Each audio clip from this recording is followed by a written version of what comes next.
In 2023, over 2,000 Iowans were homeless on a single given night. Over 600 of those were right here in Polk County.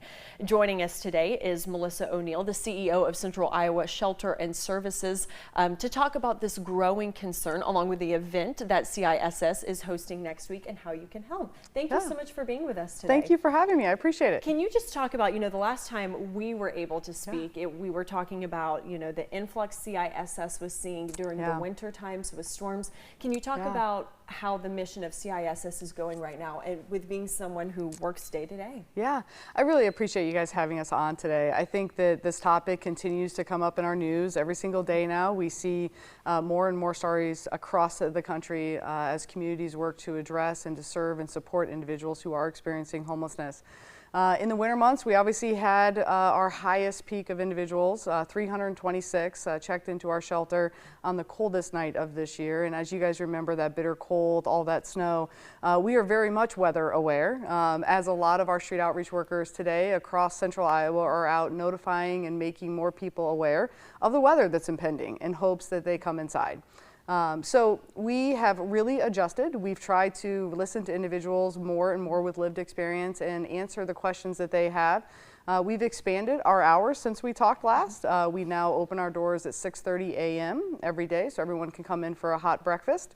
And we stay and remain open for those day services until 7:30 at night, so people can stay through dinner now. And then we ask them to stay in hopes that they will spend the night with us and check into the shelter. Unfortunately, many still return to their camps, and as it gets warmer outside, we see more and more unsheltered in our communities. And we just try and go out there and help them and meet their needs where they're at.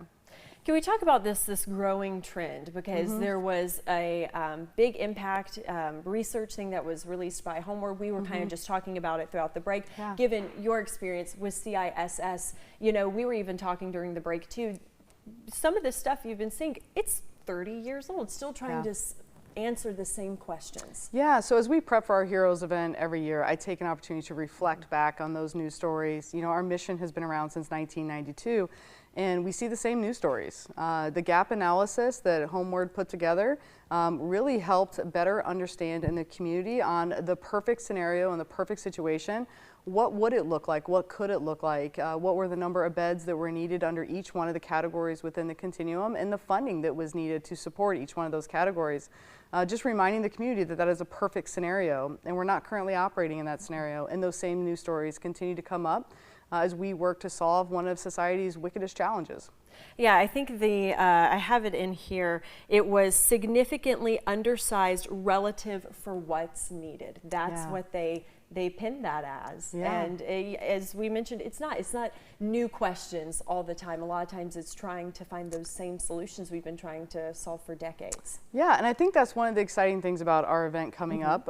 In November, we received a significant contribution from Iowa Total Care and Centene to really implement two different models. One of those models, Social Determinants of Health app, will be an exclusive reveal at this year's Heroes event. So you have to be in attendance in order to see really the work that we've been doing for the last year and a half now, interviewing individuals with lived experience and professionals in the industry really across the country. Over 160 people have given insights into this particular project, and we're excited to share that at Heroes. But it is about thinking outside the box. Sometimes those of us that are closest to the work find it the hardest to solve the challenge. And so bringing other people into the conversation with a strategic mindset, with innovation, and really trying to solve this challenge. So let's talk about the event that you have coming up on May 2nd. Tell us all about it, Heroes for Homeless. Yeah, so Heroes for the Homeless has been around approximately 14 years. It did start before I became our CEO. And is one of our favorite events. It's an opportunity for the community to get together. We provide an update on where we're at within our mission, what projects we're working on, what the community can expect in the future.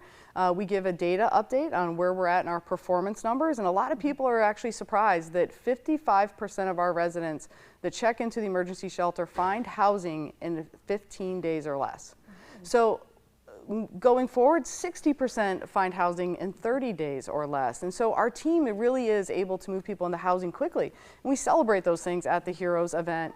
We also pause to celebrate those in our community who have contributed to our mission in a significant way, not only through financial contributions, but through their time and energy and volunteers as our founding churches. And then we have a few other surprises up our sleeve. I can't get into all those details, but you have to be at the event in order to get that exclusive reveal. Okay, some surprises. We're going to pop up that full screen one more time with all the information about the event, and people can still buy tickets. There's different sponsorship kind of levels, and people can also just donate too. Correct. Yeah, we do have individuals that May 2nd doesn't work out for them to attend, and they contribute online still to the mission to help us support our shelter and our street outreach programs.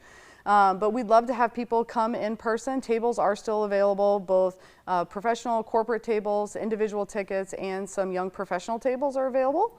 And they usually close those off about a week ahead of time. We do have to get the numbers into the hotel and to the gala. So, all right, get those tickets now. Melissa, thank you so much for joining us. You're welcome. Thank you. All right, stay with us here on the News at Noon. We'll update you on all your top stories and weather. Plus, we'll take you live to Sac County, where the body of a truck driver missing since last November is found less than a mile from his abandoned semi.